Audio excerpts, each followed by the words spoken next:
మహారాష్ట్రలో ఛత్రపతి కోన్హోతా అంటే శివాజీ కోన్హోతా అంటే ఛత్రపతి శివాజీ ఎవరు అనేది ఒక పుస్తకం గత 38 సంవత్సరాలుగా ప్రచురణ అవుతుంది.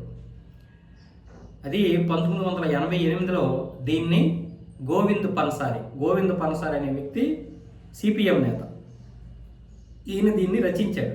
దీన్ని ప్రచురిస్తున్నది ఏమొచ్చేసి ప్రశాంత్ అంబి. ఈ ప్రశాంత్ అంబి అనే అతను ప్రచురిస్తున్నాడు.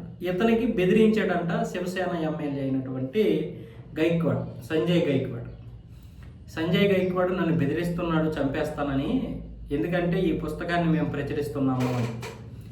ఈ పుస్తకం గత 38 సంవత్సరాలుగా ప్రచురణ అవుతుంది, అంటే ఎక్కువగా ముద్రించడం జరుగుతోంది. ఇందులో ఛత్రపతి శివాజీ ఏమొచ్చేసి ఒక మంచి లౌకికవాదంట, హిందుత్వవాది కాదంట. ఆయన ఎక్కడ కూడా హిందుత్వానికి సంబంధించి ఏది చేయలేదంట. కావాలనే హిందువులు కొంతమంది పుస్తకాల్లో రాసేస్తున్నారంట, కొన్ని పుస్తకాల్లో వాళ్ళకు అనుగుణంగా రాసేస్తున్నారు. అసలైనటువంటి ఛత్రపతి శివాజీ హిందుత్వవాది కాదు, అతనేమొచ్చేసి కేవలం లౌకికవాదంగానే ఒక మంచి రాజుగానే పరిపాలించాడు అని అతను రాస్తున్నాడు. ఆ పుస్తకాన్ని ఆయన ప్రచురించాడు. ఎవరు? ఈ సిపిఎం నేత గోవింద పన్సారి. ఇతన్ని 2015లో చంపేశారు. చాలామంది ఇతన్ని హిందువులే చంపేశారు, కొంతమంది అని కూడా ఇది ఉంది. అయితే ఇప్పుడు ఈ పుస్తకాన్ని ప్రచురిస్తున్నటువంటి ఆ వ్యక్తి ఎవరైతే ఉన్నారో ప్రశాంత్ అంబి, అతన్ని కూడా ఇప్పుడు సంజయ్ గైక్వాడ్, ఈ శివసేనకు చెందినటువంటి ఎమ్మెల్యే, నాకు ఫోన్ చేసి బెదిరిస్తున్నాడు, నీకు గోవింద పన్సారికి పట్టినటువంటి గతే పడుతుంది, నిన్ను కూడా చంపేస్తాం, శివాజీని ఎవరు అని ప్రశ్నిస్తావా, పైగా అందులో శివాజీ మహారాజుకి ఇవ్వాల్సినటువంటి గౌరవం కూడా ఇవ్వడం లేదు అనే ఉద్దేశంతో నన్ను చంపేస్తామని బెదిరిస్తున్నారు అంటూ ఇప్పుడు పోలీసుల దగ్గరికి వెళ్ళి ఫిర్యాదు చేశాడు సంజయ్ గైక్వాడ్ మీద. అతనేమొచ్చేసి వాయిస్ నాదే కానీ నేనైతే మాత్రం అలా బెదిరించలేదు, ఇది ఎడిట్ చేసి ఫేక్ ప్రచారం చేస్తున్నారని ఎమ్మెల్యే చెప్తున్నాడు. మహారాష్ట్రలో ఛత్రపతి శివాజీని ప్రశ్నిస్తున్నారు వీళ్ళు. మన ఉనికిని ప్రశ్నించడానికి, మన ఉనికిని బయటికి తీయడానికి వీళ్ళు ఇన్ని ప్రయత్నాలు చేస్తున్నారు. బయటికి తీయడానికి కాదు, అసలు మనకి ఏదో కొద్దో గొప్ప చెప్పుకోవడానికి ఉన్నటువంటి ఇలాంటి మహానుభావుల యొక్క చరిత్రను కూడా వక్రీకరించి తిరిగి మళ్ళీ మనం వక్రీకరిస్తున్నాం అంటారు.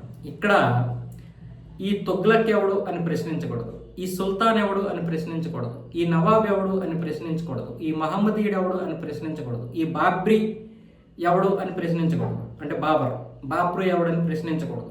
కానీ ఇక్కడ ఛత్రపతి శివాజీ ఎవరు అని వీడు ప్రశ్నిస్తాడు, స్వామి వివేకానంద ఎవడు అని వీడు ప్రశ్నిస్తాడు, రామకృష్ణ పరమహంస ఎవడు అని వీడు ప్రశ్నిస్తాడు.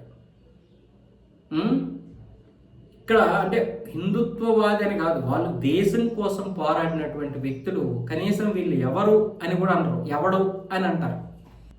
ఛత్రపతి శివాజీ ఎవడు, రామకృష్ణ పరమహంస ఎవడు, లేకపోతే శంకరాచార్యులు ఎవడు, ఈ చెత్త వెధవలు ఇలాగ వీళ్ళు ప్రశ్నిస్తారు.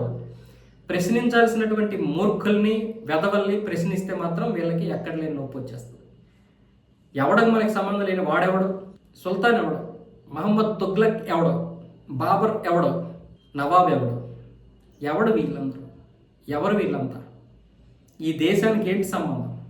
ఈ దేశం మీద పడి మాన ప్రాణాలు తీసినటువంటి ఈ వెధవల్ని ప్రశ్నిస్తే వీళ్ళకి నొప్పి వస్తుంది. మన దేశం కోసం, పోనీ హిందుత్వవాది పక్కన పెట్టు, అతను మన దేశం కోసం పోరాడాడు, లౌకికవాదం కలిగినటువంటి వ్యక్తి శివాజీ. కానీ హిందుత్వానికి దూరం చేస్తున్నారు చూడండి. 38 సంవత్సరాలుగా హిందుత్వానికి దూరం చేస్తున్నారు మహారాజు శివాజీని. మరి ఈ వెధవలు ఏం చేయాలి? వీళ్ళని పట్టుకొని కారం పుయ్యాలో వద్దా? మళ్ళీ ఏమొచ్చేసి తిరిగి పోలీసుల దగ్గరికి వెళ్ళి వీళ్ళు కేసులు పెడతారు.